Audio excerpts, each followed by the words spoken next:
Astaghfirullah.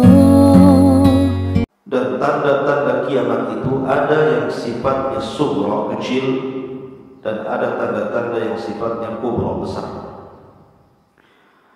Artinya dengan panjangnya waktu kemudian bermunculan tanda-tanda itu, harusnya ada kesempatan kita untuk bertobat. Karena bagaimanapun seseorang mati itu bukan menunggu kiamat besar, tidak. Bahkan sebelum terjadi kiamat saja orang itu bisa mati. Makanya Nabi SAW bersabda, "Idza mata ahadukum qamat kiamatuh." Kalau salah seorang di antara kalian meninggal dunia, maka telah tegak kiamat kepadanya. Maksudnya kiamat kecil. Kalau boleh saya ringkas tentang tanda-tanda kiamat ini, maka ada tanda-tanda kiamat kecil yang terjadi di masa Nabi SAW dan sudah berlalu. Yang kedua, ada tanda-tanda kiamat kecil yang berlaku setelah meninggalnya Nabi SAW. Ada yang telah terjadi dan ada yang terus terjadi sampai mendekati tanda-tanda kiamat besar.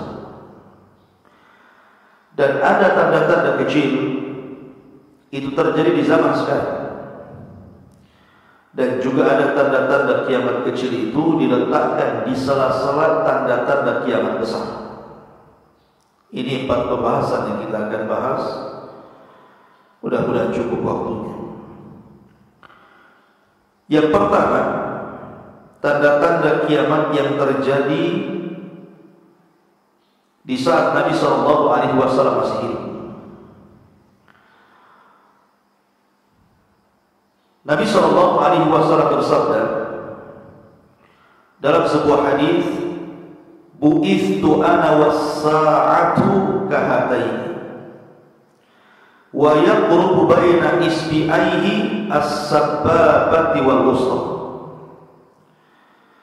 Kata Nabi SAW, aku diutus dengan hari kiamat itu seperti begini, mengisyaratkan jari tengah dan jari telunjuk, kemudian merapatkannya.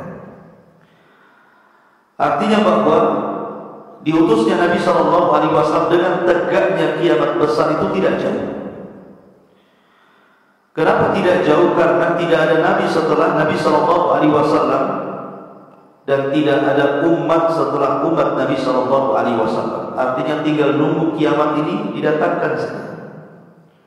Makanya Rasul mengatakan seperti itu. Yang kedua, di antara mukjizat Nabi SAW adalah insyiqaqul qamar. Bulan terbelah menjadi 2. Jadi ketika orang-orang musyrik datang kepada Nabi SAW meminta mukjizat, kalau memang Anda seorang Nabi, buktikan bahwa Anda memiliki keanehan. Maka Nabi SAW mengisyaratkan telunjuknya ke langit, persis mengarah ke bulan. Tiba-tiba kemudian bulan itu terbelah menjadi 2, yang separuhnya jatuh persis di atas Jabal Abi Qubais, dan yang separuhnya lagi kemudian menggantung di langit. Dari sini Allah Subhanahu wa taala mengisyaratkan dalam Al-Qur'an, "Iqtarabatis sa'atu wa insyaqqal qamar wa iyyaru ayatan yu'ridu wa yaqulu sihrun mustamir." Telah dekat hari kiamat ketika bulan terbelah menjadi 2. Tapi apa yang terjadi setelah mereka betul-betul melihat bulan terbelah menjadi 2? Dan tentu ini lebih hebat daripada mukjizat Nabi Musa yang membelah lautan. Karena membelah lautan itu hanya dilihat orang-orang yang ada di sekitar lautan saja. Tetapi bulan ini terbelah bisa dilihat semua orang, karena posisinya di atas. Di mana saja bisa melihat bulan. Mau di ujung timur, barat, selatan, utara. Tetapi Allah Subhanahu wa taala gambarkan, "Wa iyyaru ayatan yu'ridu." Ketika betul-betul tanda-tanda itu dimunculkan oleh Allah Azza wa Jalla, justru mereka berpaling dan mengatakan, "Dhahara sihru Muhammad." Oh, telah tampak sihirnya si Muhammad itu. Makanya Allah mengatakan wa yaqulu sihrun mustamir, dan terbelahnya bulan itu satu tanda dari tanda-tanda kiamat kecil. Ma'asyiral muslimin yang dimuliakan Allah Azza wa Jalla. Kemudian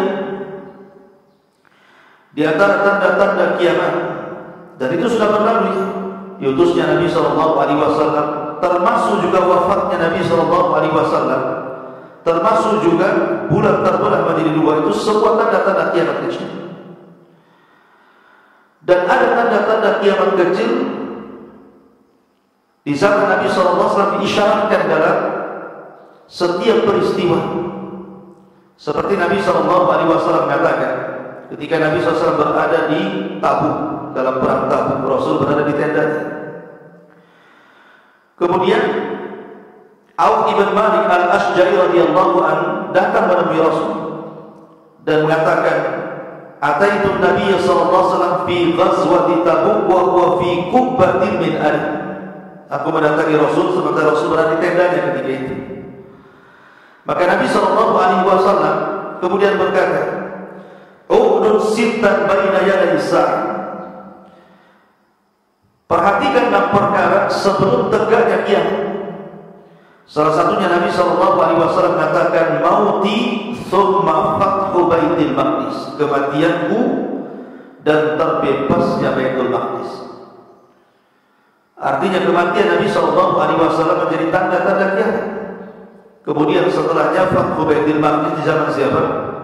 Umar Ibn Khattab menguasai Baitul Maqdis dan merebut Persia, jatuh ke tangan kaum muslimin. Adapun kejadian-kejadian tanda-tanda kiamat setelah Nabi SAW meninggal, bahkan terjadi di zaman keemasan yang Nabi SAW sabdakan, "Khairun nasi qarni, thumma alladhina yalunahum, thumma alladhina yalunahum." Sebaik-baik generasi, kata Rasul, generasi aku dan sahabat. Kemudian generasi setelahnya dan setelahnya, artinya sahabat, tabi'in dan tabi'ut tabi'in. Di situ banyak terjadi tanda-tanda kiamat. Di antaranya ketika Nabi SAW menceritakan tentang dua kelompok yang berperang. Padahal dua kelompok ini masing-masing dakwahnya satu,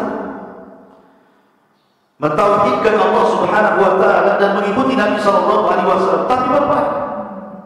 Dan itu tanda-tanda kiamat. Dan itu disyaratkan kepada dua peperangan yang sangat besar yang memakan korban ribuan.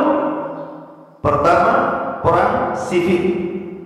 Perang Siffin ini perang antara kubu Ali ibn Abi Thalib radhiyallahu anhu dan kubu Muawiyah yang ada di Syam. Kemudian yang kedua, perang Jamal. Perang Jamal juga terjadi di zaman yang sama antara kubu Aisyah radhiyallahu anha, Abdullah ibn Zubair dan yang lainnya dengan kubu Ali radhiyallahu anhu, dan itu memakan korban yang sangat banyak, ribuan. Ada yang mengatakan 70.000, banyak yang meninggal. Dan itu di antara fitnah yang Nabi SAW sabdakan lewat Hudzaifah bin Yaman.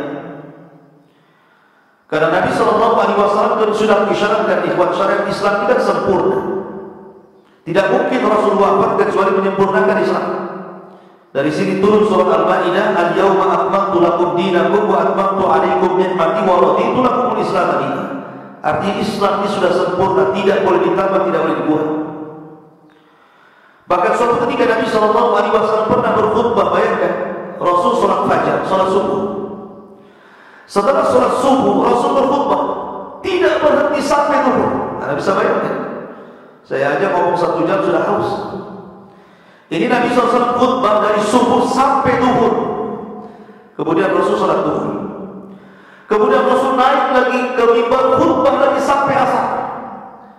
Kemudian Nabi SAW sholat asar. Kemudian selepas sholat asar Rasul khutbah lagi sampai maghrib. Bayangkan, dari subuh sampai maghrib Rasul berkhutbah.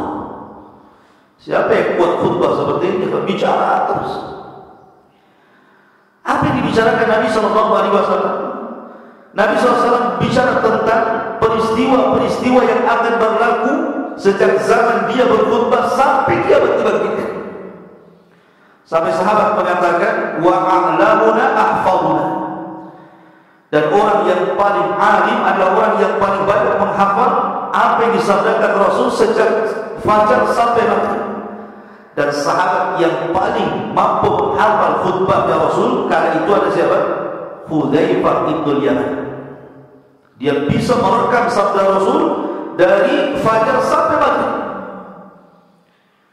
Dan Hudzaifah menceritakan di antara ringkasannya, kata Hudzaifah, Nabi menjelaskan tentang tanda-tanda kiamat, bahwa ada tanda-tanda kiamat itu, kata beliau, di mana tidak ada satupun rumah dari rumah kaum muslimin kecuali masuk di dalamnya.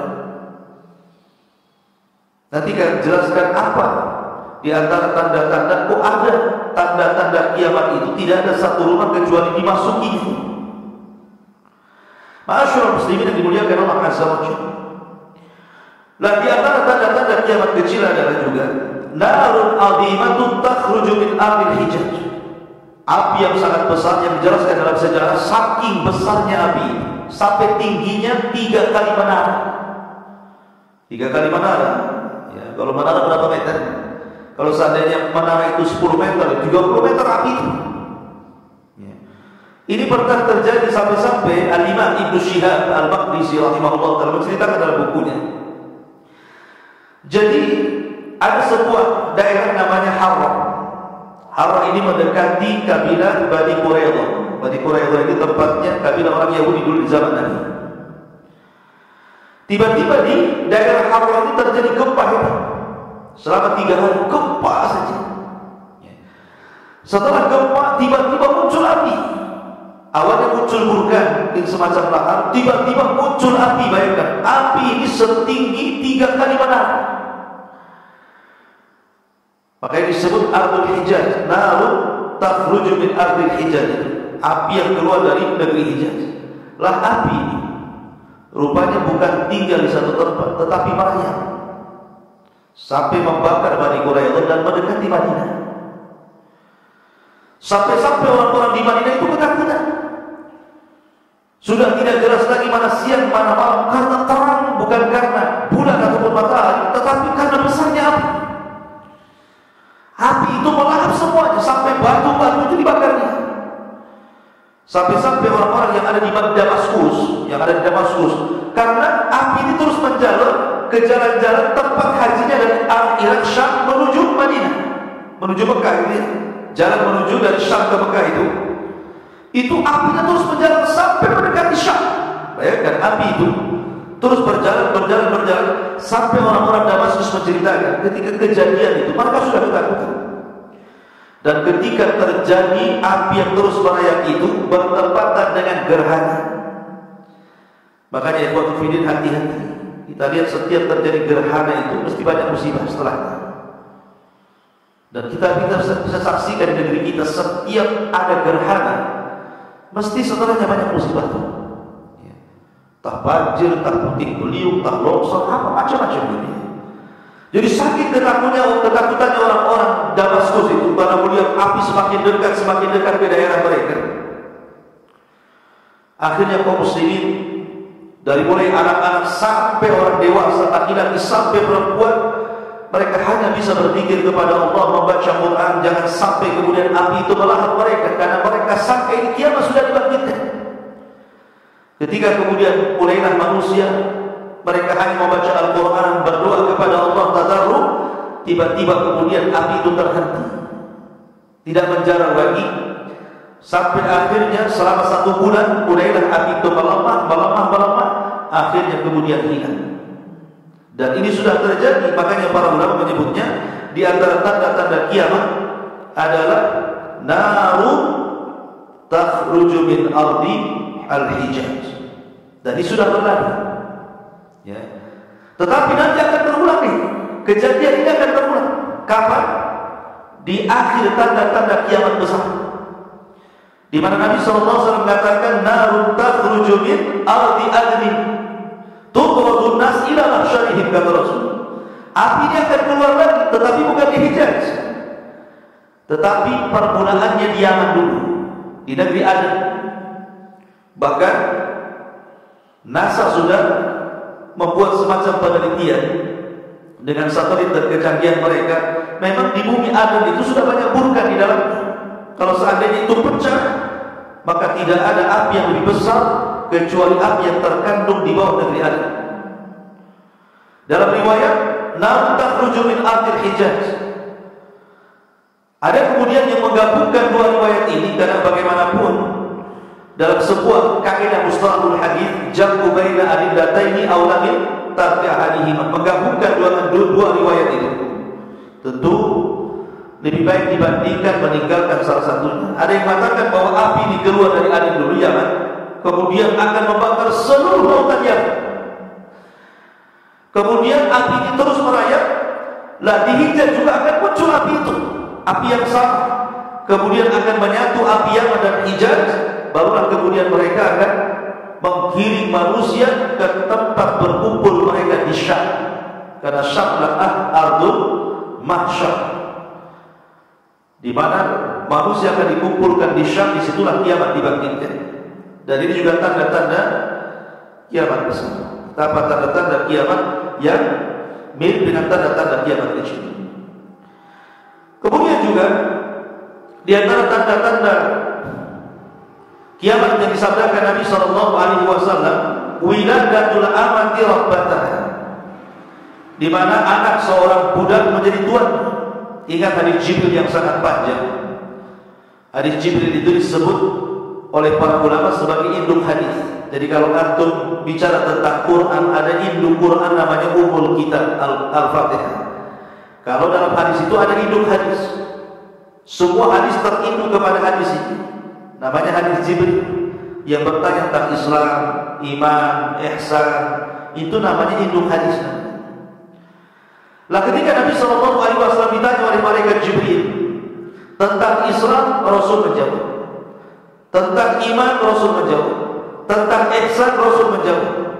Tetapi ketika Nabi SAW ditanya tentang kapan kiamat, Rasul tidak menjawab. Kenapa? Karena Rasul tidak punya pengetahuan tentang itu. Tetapi ketika Nabi SAW ditanya tentang tanda-tandanya, Rasul SAW menjawab. Salah satunya adalah Nabi SAW bersabda ketika ditanya tanda-tandanya adalah antalidal amatu rabbataha. Jika kau melihat ada seseorang yang dilahirkan dari seorang budak, kemudian dia pula yang menjadi tuan orang tuanya. Sebagian para ulama mengatakan, apa maknanya? Kenapa ada budak menjadi tuan? Ada yang mengatakan karena terlampau banyak perluasan daerah-daerah kaum muslimin. Di zaman itu kan banyak perluasan. Di zaman Abu Bakar kan sudah meluaskan kekuasaan. Di zaman Umar makin luas. Di zaman Utsman makin luas sampai ke Afrika kan gitu. Kecuali di zaman Ali, dan Ali itu disibukkan dengan perang saudara. Tapi di zaman Muawiyah mulai lagi perluasan.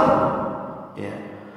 Sehingga dengan banyaknya perluasan negeri-negeri Islam, kemudian banyak wanita-wanita yang ditawan dan menjadi budak, ya kan? Akhirnya kemudian dengan banyaknya perbudakan, maka banyak yang kemudian anak-anaknya merdeka karena digauli oleh tuan yang merdeka. Kemudian anak inilah yang menguasai ibunya. Ada yang mengatakan seperti itu.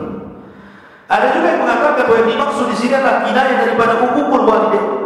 Anak yang durhaka kepada orang tua seolah-olah dia pula yang mengatur orang tua. Nah, itu juga masuk pada antari dan amatu rabbataha. Ma'asyiral muslimin yang dimuliakan Allah Azza wa Jalla. Kemudian juga di antara tanda-tanda yang disebutkan Nabi sallallahu alaihi wasallam, kathratul mal wal istighna 'anis sadaqah. Di mana harta itu akan melimpah sehingga orang tidak perlu sedekah. Sampai-sampai orang yang datang bersedekah hari ini, dia mengatakan, kenapa kau enggak kemarin saja sedekah? Aku sudah banyak harta. Atau sampai-sampai orang yang diberikan 1000 dinar, dia enggak mau, marah dia. Kecil bagi dia 1000 dinar itu. Padahal itu uang besar. Ya, karena orang semua kaya. Kata Nabi SAW, la taqumus sa'at hatta yaksura fikumul mal fayafidu hatta yuhimma rabbal mali man yaqbalu sadaqatahu wa hatta yaqridahu fayaqulu alladhina yaqriduhu alayhi la rabbani. Kata Nabi SAW, tidak mungkin tegak hari kiamat sampai harta melimpah di mana-mana. Sampai-sampai orang yang diberikan harta dia mengatakan la hajat, tidak butuh saya harta itu. Bayangkan, ini sudah terjadi di zaman siapa? Di zaman Umar bin Abdul Aziz. Walaupun Umar bin Abdul Aziz itu tidak berkuasa lama sebenarnya. Umar bin Abdul Aziz itu hanya 2 tahun lebih saja berkuasa. Tetapi karena dia dipenuhi dengan keadilan, hanya dalam tempo 2 tahun lebih, masyarakat Islam tidak ada yang miskin, tidak ada orang fuqara wal masakin, sampai orang sibuk bingung mau sedekah sama siapa, karena semua orang menjadi kaya. Ada juga yang mengatakan, apa penyebabnya?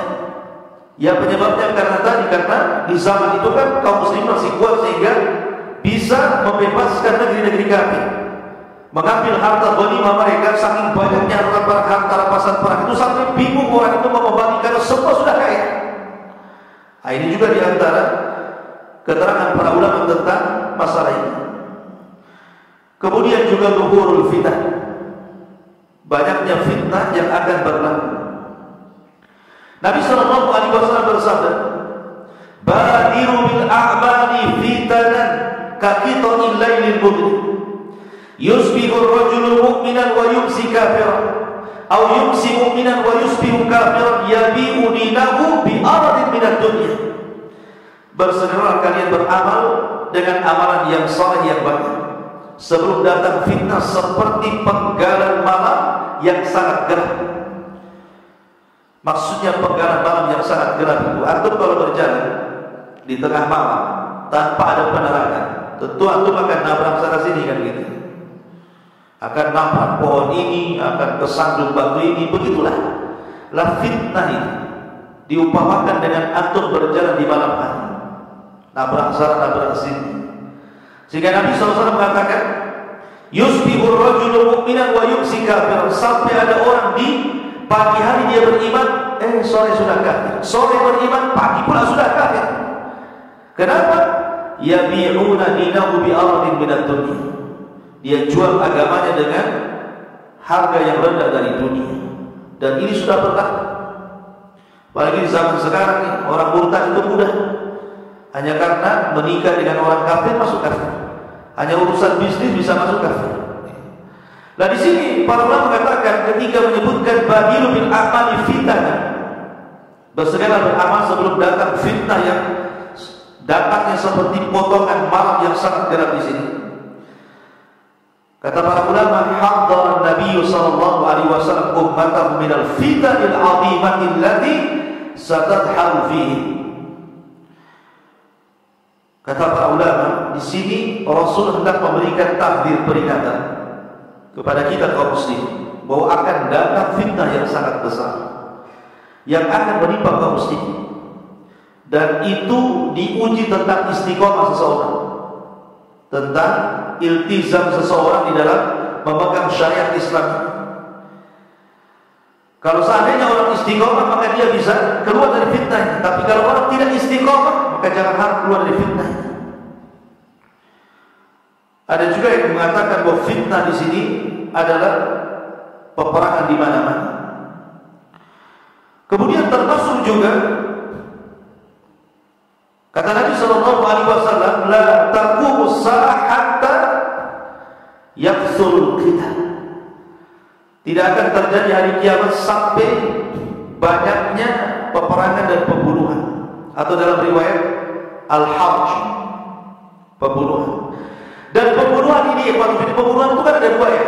Ada pembunuhan karena sebab, ada pembunuhan karena tidak ada sebab. Tanpa sebab orang dibunuh gitu ya. Ada pembunuhan karena sebab, mungkin karena sebab dia berzina dengan zina muhsan, dirajam mati. Atau karena membunuh kisos, atau karena dia murtad, man baddala dinahu faqtuluh, siapa yang murtad dari agamanya bunuh. Ada sebab-sebab orang itu kenapa dibunuh.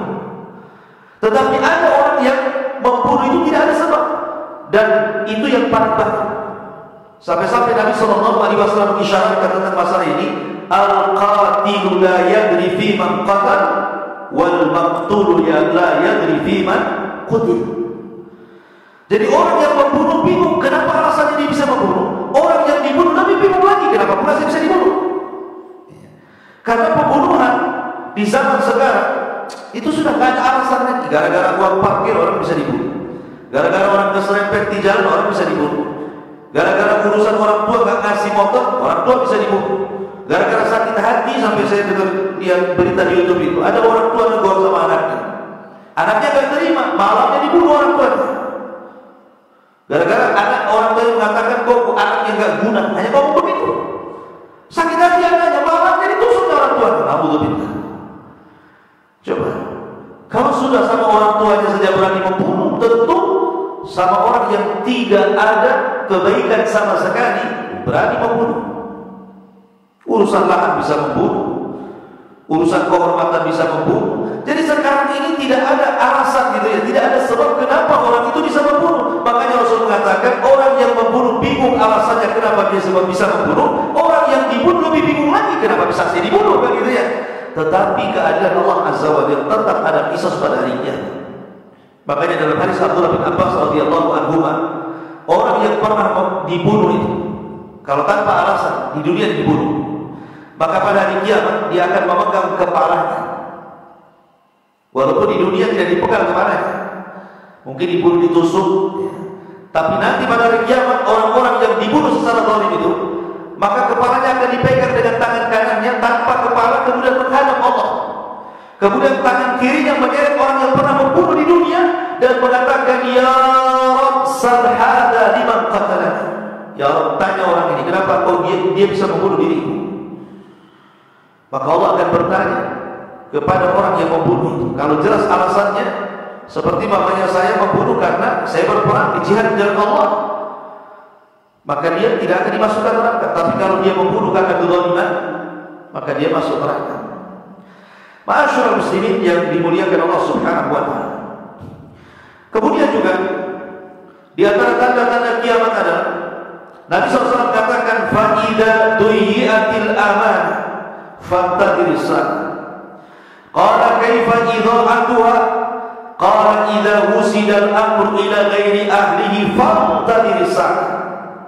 Apabila amanah sudah dilalaikan, tunggulah kiamat. Ditanya Rasulullah, bagaimana orang itu melalaikan amanah wahai Rasul? Maka Rasul mengatakan, apabila amanah diserahkan kepada yang bukan pakarnya, maka tunggulah kehancuran alam ini. Dan ini sudah terjadi. Lihat para pemimpin-pemimpin, kalau yang bukan pakarnya kemudian diangkat menjadi pemimpin, dia bukan bidangnya tapi diangkat di situ, maka akan merusak. Betapa banyak para pemimpin-pemimpin, para pejabat-pejabat yang mereka tidak kenal Quran, tidak kenal Sunnah, tidak kenal aturan-aturan memimpin dalam syariat Islam. Akhirnya apa? Memimpin dengan suka-suka dia, menggolimi rakyatnya. Jangankan di perkara besar memimpin rakyat, ikhwatul fiddin, kepala rumah tangga saja, kalau dia bukan tidak memiliki pengetahuan, bisa rusak. Ya. Nah dari sini ma'asyiral muslimin yang dimuliakan Allah Subhanahu wa taala, bahwa ini sudah terjadi. Kemudian juga kata Nabi sallallahu alaihi wasallam, la ya'tiyanna 'alan nasi zamanun la yubali al-mar'u bima akhadha amin halalin am min haramin. Akan datang kepada manusia zamannya di mana seseorang tidak akan peduli lagi bagaimana caranya dia mengambil harta. Mau harta halal, mau harta haram, main embat saja. Dengan alasan, Ustaz, yang haram saja susah, apalagi yang halal. Nah kali kalau ngomong, yang halal lebih banyak dibandingkan yang haram. Karena ketidaksabaran menjemput rizki Allah, harusnya dia mendapatkan yang halal, akhirnya mendapatkan yang haram. Maka di zaman Ali radhiyallahu anhu, ada seorang pengemis datang kepada Ali radhiyallahu anhu meminta sesuatu. Ali ini akhlaknya sama dengan Rasul. Pantang diminta dia kasih. Ali teringat dia punya uang 400 dirham. Kata Ali, tunggu ya, saya akan cari. Dicarinya oleh Ali radhiyallahu 400 dirham itu. Rupanya enggak ketemu. Karena lamanya pengemis ini menanti-nanti Ali radhiyallahu anhu, akhirnya dia dongkol, pergi dia. Sebelum pergi dia curi pula pelana kudanya Ali itu. Kemudian pergi. Allah takdirkan setelah orang ini pergi, ketemu pula uang 400 dirham itu. Ali bergegas dengan uang ketika akan memberikan kepada pengemis itu, hilang pula pengemis itu yang dalam pembantunya dan melaporkan bahwa pelana kudanya hilang. Maka Ali radhiyallahu mengatakan, sebenarnya tadi saya hendak memberikan 400 dirham ini kepada pengemis, tetapi karena dia sudah tidak ada, ambil uang ini kau berikan pelana baru di pasar sana. Berangkat dia ke pasar. Rupanya di pasar ada orang yang jual pelana, setelah ditawar-tawar 400 dirham juga harganya. Kemudian dibawa pulang, diserahkan kepada Amirul Mukminin Ali radhiyallahu anhu. Kata Ali, Allahu Akbar, ini kan pelana kita. Dari mana kau beli? Akhirnya dia mengatakan, dari fulan, sifatnya seperti ini, orangnya kayak gini. Allahu Akbar, kata Ali. Ali mengenali bahwa yang menjual itu seorang pengemis tadi. Makanya Ali bertakbir, Allahu Akbar. Kalau orang itu mau sabar, dia akan mendapatkan 400 dengan cara halal, tapi karena dia tidak sabar, maka dia mendapatkan dengan cara halal. Orang mendapatkan rizki halal itu karena tidak sabar. Ingat, rizki itu kan sudah ditentukan oleh Allah di Lauhul Mahfuz. Tidak mungkin meleset. Tidak ada ceritanya malaikat kasih rizki salah alamat itu. Kalau salah alamat, malaikat kawin. Ya. Tidak ada ceritanya malaikat salah alamat. Cuma kita yang tidak sabar, akhirnya menjadi rizki yang haram pada rizki yang halal banget. Dan itu tanda-tanda kiamat di zaman sekarang. Sudah orang tak perlu, yang penting dapat uang, mau bagaimanapun caranya. Dan itu tanda-tanda kiamat yang disebutkan dalam hadis Nabi SAW di sini. Ma'asyiral muslimin yang dimuliakan Allah Subhanahu wa taala. Kemudian juga tawakuf al-jizyah wal kharaj. Berhentinya pembayaran jizyah. Kalau dulu kan ada namanya jizyah. Seperti Nabi SAW ketika menyerbu Bani Quraidah, kemudian Bani Quraidah, kemudian Bani Nadir, kemudian terakhir perang di Khaybar. Rasul dan pasukan dan para sahabat, orang-orang Yahudi takluk ke tangan kaum muslimin. Rasul tidak memaksa mereka masuk Islam. Akan tetapi Nabi SAW meminta mereka untuk membayar jizyah, upeti. Makanya Allah mengatakan hatta yu'tul jizyata an yadin wa hum saghirun. Mereka harus membayar upeti dan mereka harus merasa rendah di tengah kaum muslimin. Tetapi jizyah ini sudah tidak ada lagi. Dan nanti di akhir zaman, di zaman Al-Mahdil Muntadhar akan berlaku lagi. Ya. Ma'asyiral muslimin yang dimuliakan Allah Subhanahu wa taala. Kemudian juga di antara al-futuhat wal hurub, banyaknya pembebasan negeri-negeri dan banyaknya peperangan di mana-mana. Bahkan Nabi SAW ketika mengisyaratkan bahwa Persia akan jatuh ke tangan kaum muslimin, akhirnya terkuasai di zaman siapa? Di zaman Umar. Kemudian Romawi, ketika Nabi SAW akan dikuasai kaum muslimin, terjadi juga Romawi itu, ya, negeri Eropa sana. Kemudian juga ketika Nabi SAW menceritakan tentang akan hilangnya negeri Kisra dan Kaisar, dan itu juga terjadi. Kata Rasul, apabila mati Kisra maka tidak ada Kisra setelahnya. Ketika Nabi SAW mengirim surat kerajaan Kisra, kan, kemudian dirobek-robek suratnya Rasul, maka Rasul mengatakan, "Mazzaqallahu mulka." Semoga Allah hancurkan kerajaannya. Idza mata Kisra fala Kisra abadan. Kalau hancur Kisra, tidak ada Kisra lagi. Dan betul, tidak ada Kisra lagi, Kaisar sudah tidak ada lagi, dan semua dikuasai kaum muslimin. Dan itu pernah terjadi di abad kejayaan kaum muslimin menguasai Persia dan Romawi. Padahal di zaman Rasul itu dua negara di daerah yang paling kuat satu dunia, tapi dikuasai kaum muslimin. Dan itu sudah berlalu. Artinya bahwa tanda-tanda kiamat ini sudah berlalu. Termasuk juga Qitalul Turk, di mana kaum muslimin akan memerangi bangsa Turki, bukan Turki yang sekarang kita kenal Istanbul, bukan. Maksud Turk di sini artinya adalah Tatar, tentara Mongolia bahasa kita ya, yang sipit-sipit, bulat-bulat gitu, yang pendek-pendek, persis kayak orang Cina gitu. Tapi bukan Cina, maksudnya di sini Tatar kan. Ya, Tatar itu pernah terjadi peperangan kaum muslimin melawan Tatar di zaman Syekhul Islam Ibnu Taimiyah rahimahullah taala, dan kaum muslimin dimenangkan. Padahal Tatar ini berbis, ya, rajanya sampai jeniskan waktu itu kan, sampai menguasai Baghdad, merupakan darah, membakar kitab Ahli Sunnah, merobohkan semua Baghdad, membantai kaum muslimin habis-habisan. tetapi kemudian Allah Subhanahu wa taala memenangkan perang Tatar. Dan ketika perang Tatar berhasil menguasai Baghdad, tidak itu karena siasatnya orang-orang Syiah. Ya, jadi kerjasama dengan orang-orang Syiah, kemudian dijebaknya khalifah sampai dibunuh, kemudian akhirnya mereka masuk ke negeri Baghdad, dibantai negeri Baghdad, dihancurkannya bangunan, ulamanya dibantai, kitab-kitab ahli sunnah dibakar. Dari situlah banyak yang raih tentang rujukan kaum muslimin, karena kitab-kitabnya banyak dibakar.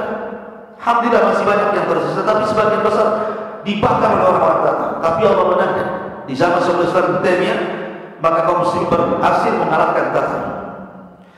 Ma'asyiral muslimin yang dimuliakan Allah Subhanahu wa taala. Kemudian juga al-khasf wal qadaf wal mashu.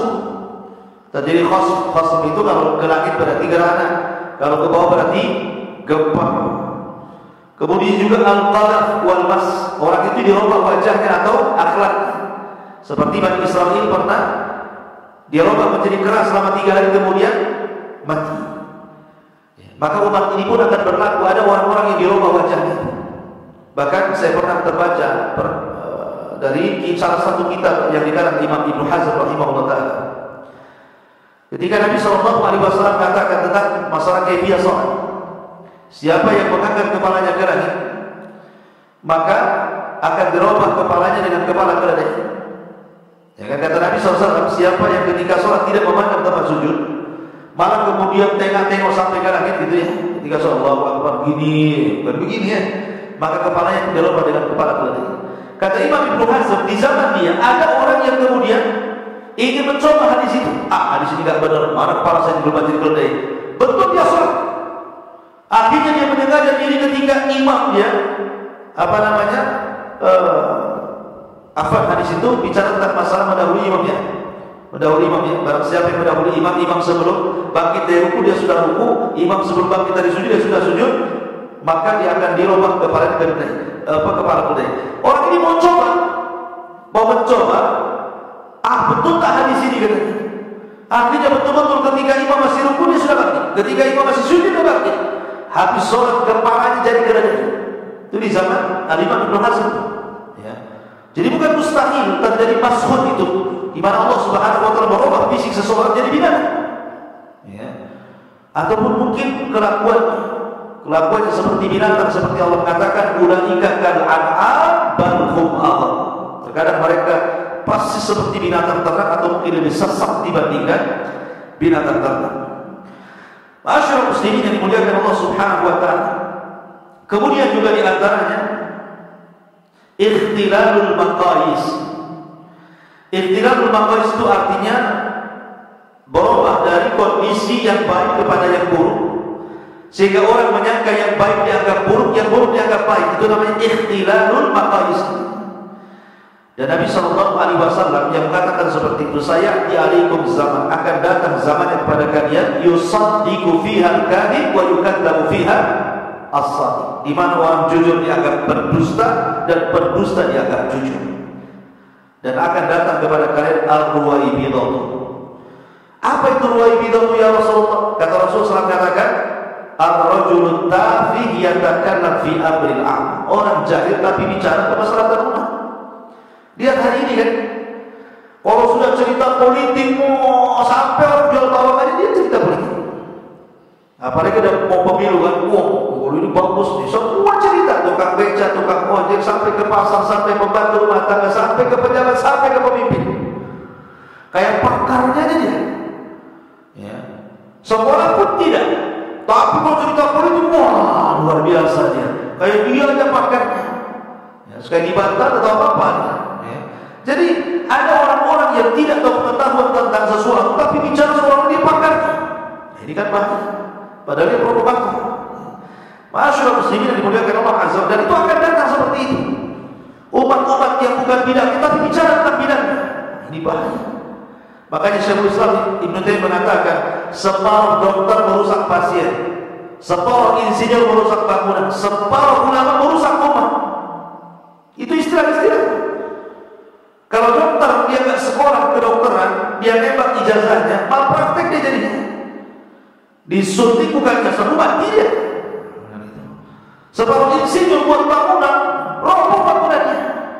Karena kurang ilmunya. Para ulama juga sama, merusak, sesat dan menyesatkan orang gitu ya. Dan itu akan berlaku yang seperti ini.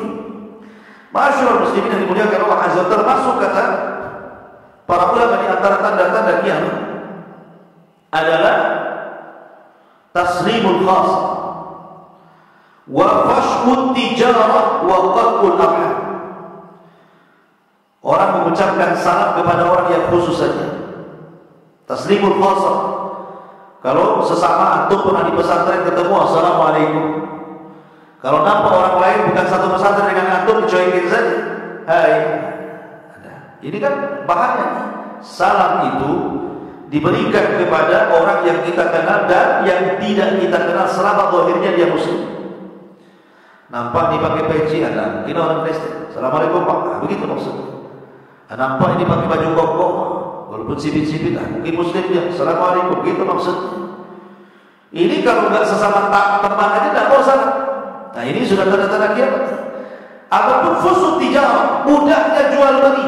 Kalau dulu orang ke pasar itu pakai angkot dulu, nunggu angkot dulu, belum angkotnya ramai, tunggu angkot yang lainnya.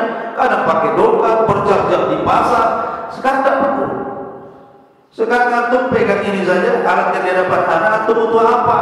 Tinggal masuk ke dalamnya, tunggu sebentar lagi, COD, tinggal bayar di tempat. Ya kalau barangnya pas yang itu, yang lain pula parah sama COD-nya. Jadi ada sekarang ini mudah. Kenapa? Karena dalam riwayat yataqarabuz zaman. Yataqarabuz zaman itu karena zaman itu akan didekatkan oleh Allah. Bukan hanya zaman, seolah-olah tempat pun jadi dekat. Yataqarabuz zaman. Contohnya yataqarabuz zaman ya. Berdekatan waktu sekarang. Karena sekarang orang simpel semua orang sekarang. Makanya para ulama seperti Imam Nawawi rahimahullah ta'ala, Imam Nawawi itu usianya kan tidak panjang, 40 tahun lebih kurang dari saja ketika dia meninggal. Tapi lihat karyanya. Karyanya kalau orang mau mengkarya seperti karya Imam Nawawi rahimahullah ta'ala, mungkin butuh 100 tahun untuk menulis kitab. Tetapi pada zaman dulu itu waktunya lama, satu hari bukannya lama, kapan maghrib gitu ya. Puasanya lapar banget gitu ya, karena lama, mau zuhur saja lama, asar lama, apalagi ke maghrib gitu. Sehingga karena waktu yang lama itu memungkinkan orang nulis lama, sehingga bisa menghasilkan karya luar biasa. Tetapi makin kesini waktu itu makin dekat, tahu-tahu zuhur, tahu-tahu asar, tahu-tahu maghrib, tahu-tahu asar sudah berubah, tahu-tahu ada cucu aja besok mati dia. Ada orang seperti ini, ya, karena berdekatan zaman masalahnya. Makin kesini itu makin cepat waktunya. Makin sangat cepat sekali, ke zuhur, ke asar, ke maghrib, tahu-tahu maghrib, tahu-tahu buka saja kita. Baru tidur sebentar, dah asar. Baru tidur sebentar, sudah subuh. Ya. Makanya kenapa kemudian dengan berdekatannya waktu juga berdekatan pasar. Berdekatan pasar, atau mau apa saja mudah, hampir setiap rumah dan pasar. Nggak bisa langsung, bisa online. Itu tanda-tanda kiamat juga disebutkan oleh Nabi SAW, termasuk qat'ul arham. Ketika banyak orang yang memutuskan silaturahim, gara-gara handphone putus silaturahim. Kalau dulu mau ketemu orang tua itu belum ada handphone, ngumpulin duit 1 tahun kerja dia bela-bela makan super di 1 tahun supaya dia bisa pulang kampung kan, ketemu orang tuanya kan. Ketika ketemu orang tuanya, masya Allah nangis, mungkin air mata itu 1 ember kalau mau ditampung, saking rindunya sama orang tua. Ya dipeluk-peluknya dia sama orang tua, mau pergi pun sama. Ya. Sekarang sudah ada handphone, ngapain bang? Tak ada anak, selesai, tak ada rindu-rinduan lagi. Ya. Sekarang sudah ada ini, terputus silaturahim. Ini bisa memutus silaturahim. Kadang-kadang orang tuanya nelpon berkali-kali dibiarin sama anaknya, benar? Paling minta duit kan? Celaka itu. Ya. Jadi gara-gara ini terputus silaturahim. Ini yang sangat mudah yang jelas di hadapan kita. Ya, dari sini makanya kenapa tanda-tanda kiamat ini sudah makin dekat, makin setiap hari itu ada saja tanda-tanda yang muncul. Hampir mungkin 99% tanda-tanda itu sudah muncul, tanda-tanda kiamat kecil. Ada tanda-tanda yang mungkin belum terjadi seperti Audatul Jaziratil Arab, kembalinya Jazirah Arab Jannati wa Anhar, di mana nanti Jazirah Arab yang sekarang kering rontak banyak pada pasir sana sini nanti akan hijau. Ada pun prediksi orang katanya Jazirah Arab sudah hijau belum? Itu pengairan irigasi yang dibuat mereka, taman-taman yang dibuat mereka. Tidak, bukan tumbuh alami, ini tumbuh alami ini. Bukan dibuat, bukan. Memang Allah Subhanahu wa ta'ala takdirkan negeri Arab dari sumur. Bukan karena dibuat taman, kemudian irigasi air, bukan itu. Ya, karena ada orang yang salah paham. Kemudian juga intifa'ul ahillah, nanti akan terjadi gerhana bulan itu sangat besar mendekati bumi, seolah besar kan bulan itu. Kalau sekarang kan masih jauh tuh kalau gerhana. Tapi nanti suatu ketika akan terjadi gerhana, kayaknya gerhana itu akan besar sekali, kayak depan kita itu bulan itu. Dan itu belum terjadi, gitu ya. Namanya intifa'ul ahillah, sebagaimana yang hadis yang disahihkan Syekh Nasiruddin Albani rahimahullah taala. Termasuk juga taklimus sibab wal jimadil insan. Jadi belum terjadi di mana pohon bisa binatang-binatang buas bisa bicara. Termasuk juga al-jamal, batu-batu, cadas-cadas itu bisa bicara. Ini belum terjadi dan akan terjadi.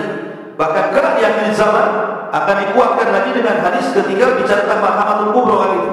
Di mana orang Yahudi sembunyi di balik batu, batu pula ngomong, Muslim, ada Yahudi di belakang saya, bunuh dia. Semua pohon bisa bicara, memberitahu persembunyian orang-orang Yahudi yang lari, kemudian mereka bersembunyi di semua tempat, kecuali satu pohon yang disebut pohon Gharqah. Nah, ini pohon ini lagi ditanam oleh Israel, sehingga mereka meyakini, karena hadis ini sudah bocor sama orang-orang Israel, sehingga mereka menanam pohon Gharqah. Mereka tahu itu pohon mereka. Ya, mereka menanam. Tapi pernah sempat kebakaran itu, tanam pula selagi sama dia. Waktu ini menjaga Allah Azza wa Jalla, termasuk juga yang belum terjadi inhisarul furat an jabal min al-dhahab. Di mana nanti sungai Efrat itu akan kering. Kemudian akan muncul gunung semuanya lepas. Itu yang diperebutkan 3 anak khalifah. 3 anak khalifah akan memperebutkan itu. Tetapi jangan disyaratkan kepada Raja Salman hari ini. Katanya Raja Salman punya 3 anak, itulah yang akan memperebutkan pembendaharaan emas di Sungai Efrat. Dari mana penafsiran ini? Nabi hanya menyebutkan 3 anak khalifah, 3 anak khalifah, dan tidak disebutkan juga Mekah, tidak disebutkan tentang negeri Madinah. Ya. Jadi ini anak khalifah mana satu gitu? Gak bisa kita memprediksi karena ini perkara gaib.